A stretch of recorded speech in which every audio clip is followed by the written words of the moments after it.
Um cara botou patrimonialismo igual governabilidade. Sim, você não tem governabilidade se você não praticar o patrimonialismo no Brasil. Mas como vai ter governabilidade? Aí você pode aceitar elementos de clientelismo, de patrimonialismo, para você ter governabilidade, né? E aí você vai alterando. O que eu acho, todo projeto nosso tem que passar por essa alteração. A gente pode falar o seguinte, existe patrimonialismo em São Paulo? Demais! Mas nem de longe igual nos lugares menos desenvolvidos. Existe claramente uma correlação entre renda, existência de classe média, escolaridade e forma como as pessoas votam. Quanto mais alta a renda, quanto melhor a escolaridade, menos a qualidade do voto. E olha que é complicado porque os lugares de renda alta estão votando em imbecis. Aqui em São Paulo, a galera com mais escolaridade e renda mais alta vota no Boulos, né? Mas vamos colocar o Boulos como um tipo de voto pós-moderno. É um voto adequado ao mundo pós-moderno, um voto pós-patrimonialista aí, tá? É outro problema, o problema é o woke. Mas é um tipo de voto que não, se a gente for tratar do patrimonialismo, é diferente. Então, se nós tivermos uma sociedade com pessoas emancipadas do ponto de vista econômico, essa emancipação econômica faz com que elas não dependam das políticas assistencialistas, patrimonialistas, não tem que depender do... Eu fiz um poço para você, eu fiz uma praça... E aí essas pessoas vão votar melhor. Me parece que essa emancipação funciona. Como gerar emancipação e destruição dos caras?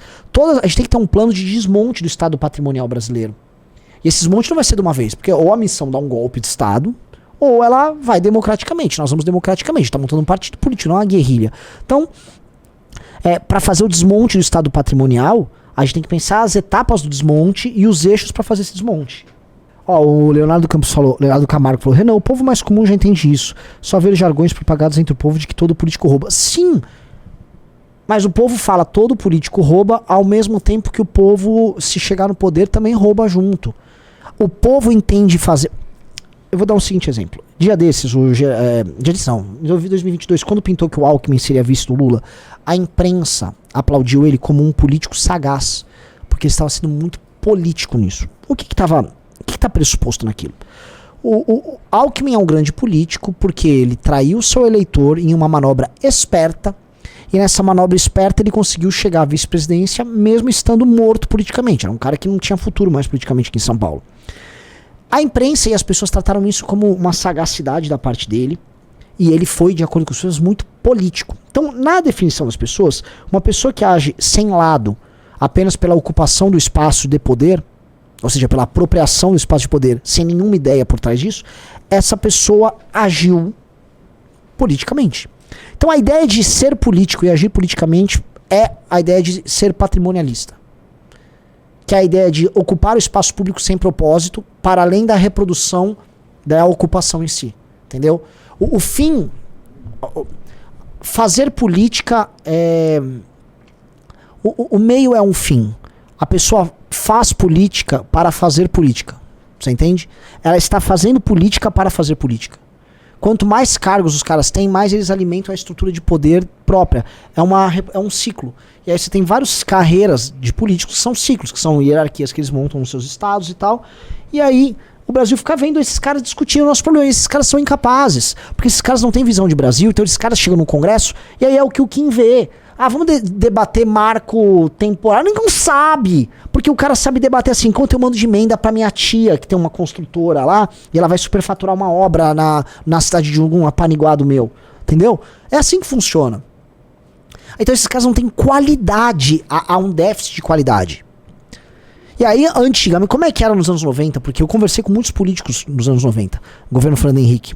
Você tinha uma coisa que também existia na ditadura militar, que era o alto clero e o baixo clero. Então tinha a galera que fazia essa reprodução, porque burro sempre teve, e essa galera só ficava lá. O que a galera tava? Tá mamando. Só que havia uma galera que discutia o Brasil, que era o alto clero. Ulisses Guimarães, o pai do Marquesan era outro. Você tinha um monte. Roberto Campos foi alto clero. Cara, o Tancredo foi alto clero. A lista é gigante. Tanto do MDB quanto a Arena tinha alto clero. O alto clero era assim, eram os adultos na sala. E aí os adultos na sala decidiam as coisas e ia. Às vezes eles mandavam bem, às vezes eles mandavam mal. O baixo clero ficava lá votando e aí recebia os restos da mesa ali, ó. Pega, cara, pula aí, ô Severino Cavalcante. Eu quero, toma. Toma, come aí. Aí o cara comia e ficava feliz. Duas coisas começaram a acontecer. O baixo clero começou a aumentar e o alto clero começou a morrer e desaparecer e mudar. E aí o alto clero ficou cada vez menor. Então a qualidade política das elites políticas diminuiu. E com o surgimento de voto de internet, esses caras foram substituídos em alta velocidade por votos de opinião de internet de direita. E esse voto de opinião colocou não pessoas de alto clero novas, mas uma massa de pessoas de baixo clero. Então surge as Carla Zambellis com votação na casa do 1 milhão, Eduardo Bananinha, Caróis Detone, toda essa turma, que são pessoas de baixo clero. São pessoas cujo voto é dado por outras pessoas, que não têm condições de pensar Brasil, de pensar projeto. Ninguém deles pensa projeto, só que eles têm muito voto. Então, a qualidade como um todo caiu. E aí, o que você tem? Lideranças do baixo clero que assumem posições de poder ali. Assim, Arthur Lira é a representação mais óbvia disso. E aí o baixo clero vira o alto clero. E aí quem toma as decisões de Brasil são as figuras do baixo clero.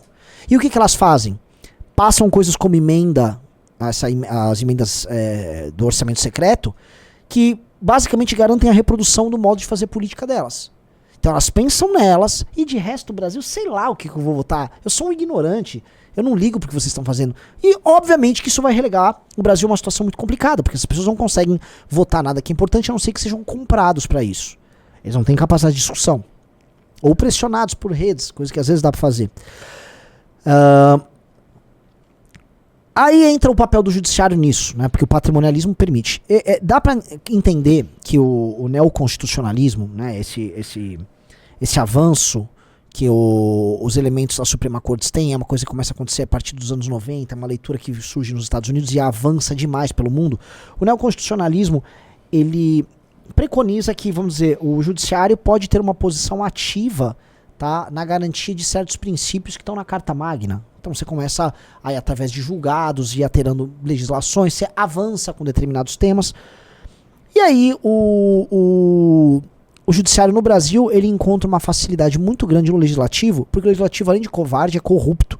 E além de corrupto, é fraco. Então, o legislativo ele não tem qualidades técnicas e morais para fazer frente ao avanço judiciário. Então, na falta de um alto clero, prestem atenção, essa aqui é a Red Pill de hoje. Na falta de um alto clero na Câmara, ou no Senado, quem vira o alto clero? SAF. Pô, você não prestou atenção.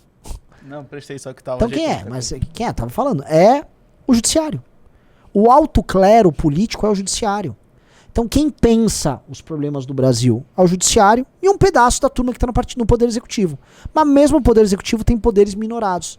Então aí tá dado o problema. Na falta de gente séria pensando o Brasil, o judiciário faz.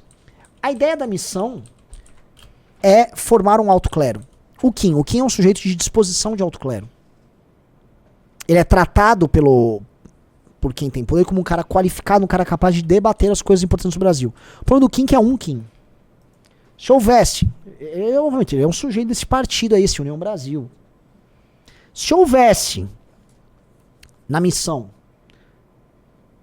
13 parlamentares no perfil desse japonês, que eu tô admirando, tô gostando do trabalho dele, cara. SAF, gosto do trabalho desse japonês. Muito bom. Se houvesse na missão 13 caras como esse, ocupando comissões certas e agindo de maneira articulada, sabe o que acontece? Pela própria qualificação, vários parlamentares menores vão se alinhar a eles em temas, por eles serem referência nesses temas, e aí você vai começar a travar um determinado tema lá, você começa a ter discussões importantes, só pela qualidade. Sim. Porque, pessoal, devido à necessidade do Brasil ser um país e não basicamente um roubódromo, os temas sérios vão ter que ser discutidos em algum momento. Você não vai conseguir fugir de temas sérios, porque o Brasil é um país. Ele faz acordos internacionais, as pessoas andam na rua, decisões econômicas são tomadas, isso vai passar pelo parlamento. Então, por mais que a gente só eleja imbecil, em algum momento aquilo vai precisar ser discutido por alguém. Então, se você tem alto clero, formado por gente com qualificação e que não é ladrão, essa pessoa vai falar pro STF, ô STF, fica na tua aí. Quem manda aqui sou eu, porra. Essa é a ideia. Então você tem que formar essas pessoas. A ideia da missão é o seu lugar que vai formar isso, tá?